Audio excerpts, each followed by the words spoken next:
Everyone expected him to turn her away or worse. Instead, he did something so shocking that it scandalized the entire county for decades. Being born into slavery meant you had absolutely no say in anything. Not where you lived, not what you ate, and definitely not whether you'd see your family tomorrow. Children weren't children in the way we think about it today, they were property. Just like a chair or a horse. Her mother scrubbed floors and cooked meals inside the big house, always under the watchful eye of the master's wife. Meanwhile, her father spent his days in the fields, bent over crops from dawn until his back screamed for mercy. The son didn't care if you were tired, neither did the overseer, what made it worse. Families could be torn apart faster than you could blink. A child might wake up one morning to find their brother sold to a plantation 3 states away, or their sister given as a wedding gift to the master's daughter. Makes sense, right? When you're considered property, you get moved around like furniture. The fear never left. It lived in every shadow, every unexpected footstep, every time the master called someone to the house. Violence wasn't just threatened, it was promised. Step out of line, and you'd learn why quickly. But here's the thing that really gets you: even staying in line didn't guarantee safety. Then there were the women who worked while carrying babies. Pregnancy didn't mean rest or lighter duties. These women hauled water, picked cotton, and cooked meals right up until labor started. Some even worked the day they gave birth. The cruelty seems almost impossible to believe, but records show it happened daily across thousands of plantations. Children learned early that crying brought attention, and attention usually brought trouble. So they stayed quiet, watched everything, and grew up fast. Way too fast. A 7-year-old might already be working in the fields or helping in the kitchen. Childhood games, those were luxuries for other people's kids. Well, education was strictly forbidden for most enslaved people. Teaching a slave to read could get you fined or worse. Knowledge meant power, and power meant danger to those who wanted to keep people enslaved, but some learned anyway in secret by candlelight or moonlight. And the weird part is how some masters acted like they were doing enslaved people a favor. They'd talk about providing food and shelter as if they were running a charity instead of stealing entire lives. The mental gymnastics required for that kind of thinking would win Olympic gold. Food came in small portions and poor quality. Clothing was basic and often didn't fit properly. Medical care, only when someone was too valuable to lose. Even then, treatments were rough and often made things worse. Let's not forget that hope still existed in these impossible conditions. People found ways to maintain dignity, create joy, and plan for something better. They sang songs that carried coded messages. They told stories that kept history alive. They fell in love and protected each other when possible, but living under constant threat changes a person. When you know that tomorrow might bring separation, sale, or worse, every decision becomes about survival. And sometimes, survival meant taking the biggest risk imaginable. Freedom wasn't something she could Google back then. No helpful online guides about how to escape slavery in 10 easy steps. When word came down that she'd be handed over to a new master, one known for his cruelty, she knew her time had run out. The decision hit her like lightning. Stay and face certain brutality, or risk everything for a chance at something better. Most people never get a moment where their entire life pivots on one choice. She got hers, and it terrified her. Planning had to happen in whispers and shadows. One wrong word to the wrong person meant death or worse. She couldn't tell her mother. The risk was too great. Every conversation became a performance, acting normal while her mind raced with escape routes and timing. Then came unexpected help from the most unlikely source. A ship captain, white as fresh cotton, approached her quietly one evening. Why would he risk his livelihood, maybe his life, to help her? Well, turns out some people's moral compass actually points north. He offered to hide her on his vessel when it departed at dawn. The night of her escape stretched like a year. Every creaking floorboard sounded like thunder. Every dog's bark felt like an alarm bell announcing her plan to the world. She grabbed nothing. Possessions would only slow her down and mark her as a runaway. Reaching the docks meant crossing half the town without being seen. She moved like a ghost, using every shadow, every back alley she'd memorized during years of errands. One patrol, one sleepless neighbor, one barking dog could end everything before it started. The ship captain kept his word. He hid her in a cramped cargo space that smelled of fish and tar. For hours, she listened to footsteps above, voices calling orders, the splash of water against the hull. Each sound could mean discovery or progress toward freedom. But here's the thing about escape. Reaching free territory doesn't mean you're actually free.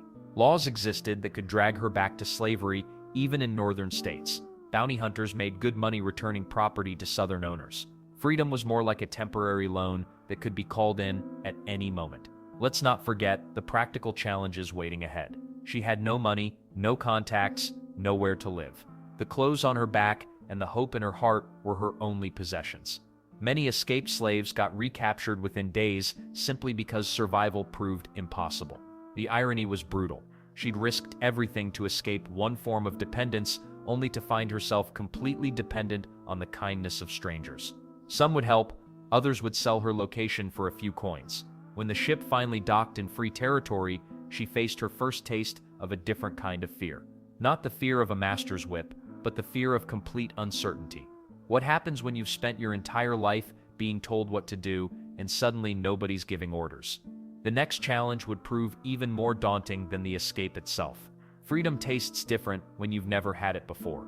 The salty sea air still clung to her clothes when she stumbled onto dry land, legs shaking from 3 days hidden in that ship's cargo hold. But here's the thing about escaping slavery: the hardest part isn't getting away. It's figuring out what comes next. The Jenkins family found her first, free black folks who'd been watching the docks, looking for runaways like her. They didn't ask many questions, which was smart. Less you know, less you can tell if the wrong people come asking. Mrs. Jenkins took one look at her torn dress and hollow eyes, then pointed toward their back room. "You can stay until you get your feet under you," she said. Simple as that. Well, getting your feet under you turns out to be harder than it sounds. Everything was different here. She could walk down the street without asking permission, could look white folks in the eye without getting backhanded, could even keep the money she earned, and that part felt like magic every single time. The work wasn't glamorous: scrubbing floors, washing clothes, tending to other people's children. But when Mrs. Patterson handed her those first few coins at the end of the week, something shifted inside her chest. This money belonged to her. Nobody could take it away or sell it or give it to someone else. Makes sense why that moment stuck with her for the rest of her life, right? Then there's the loneliness nobody talks about. Freedom comes with a price. You're cut off from everyone you've ever known. Your mother, your siblings, that old woman who used to sneak you extra cornbread, gone. All of them still trapped back where you came from, and you can't even write a letter without risking everyone's safety. But loneliness has a way of making you notice things, like how James smiled when he delivered milk to the Patterson house every Tuesday. How he always found an excuse to linger by the kitchen door, asking about her day. 6 months later, they were married in the little church on Elm Street. She wore Mrs. Jenkins' old blue dress and felt richer than any plantation owner's wife. James was everything gentle the world had refused to be. He worked the docks during the day, came home smelling like fish and salt water, but always brought her small gifts. A ribbon he'd traded for, wildflowers picked on his walk home. 2 years of this kind of happiness, the kind that makes you forget to look over your shoulder. The fever took him that winter, quick and merciless, like a thief in the night. 1 week he was laughing at her terrible attempts to make pie crust. The next week she was standing beside his grave, holding their infant son, wondering how the world could give you everything and snatch it back so fast.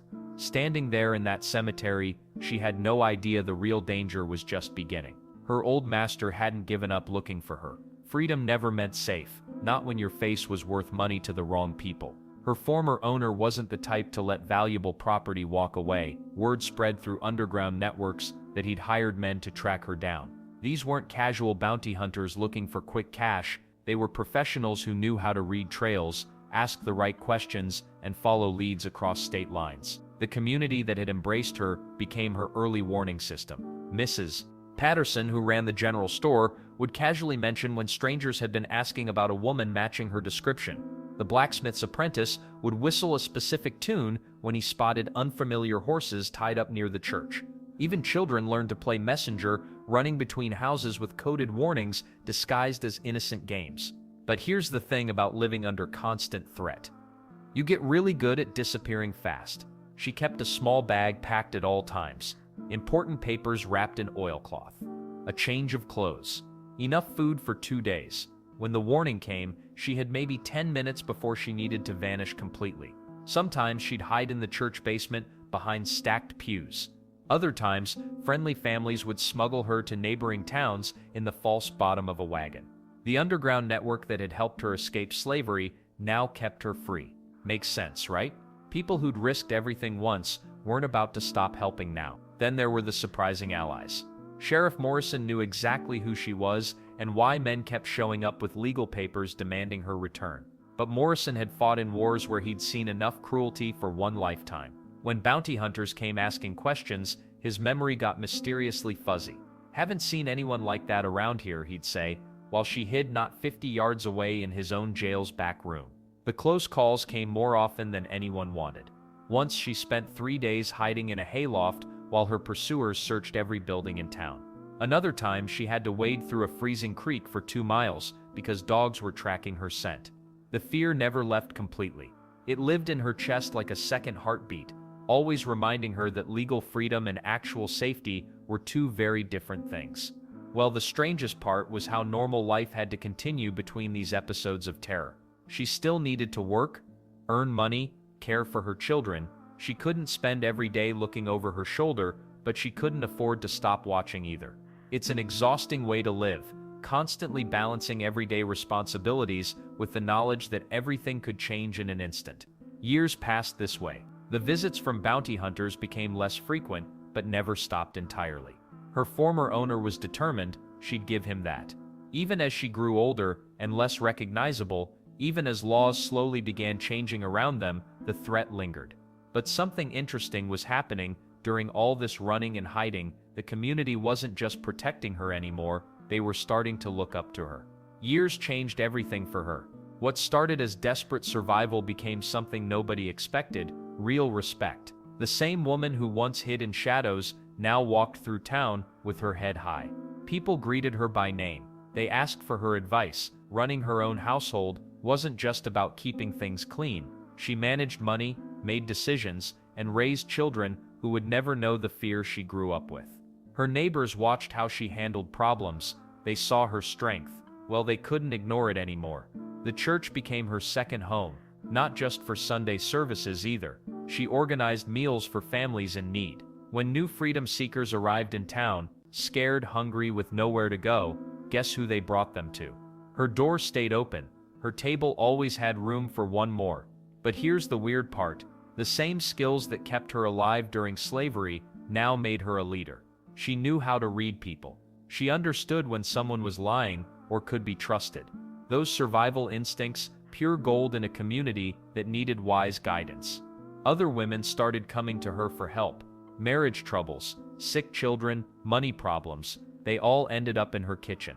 She'd listen, offer practical solutions, and somehow make people feel better about their situations. Makes sense, right? Someone who survived what she survived knew how to handle regular life problems. Her children watched all this happen. They saw their mother transform from a woman running for her life into someone the whole community looked up to. She taught them to read and write. She made sure they understood their worth.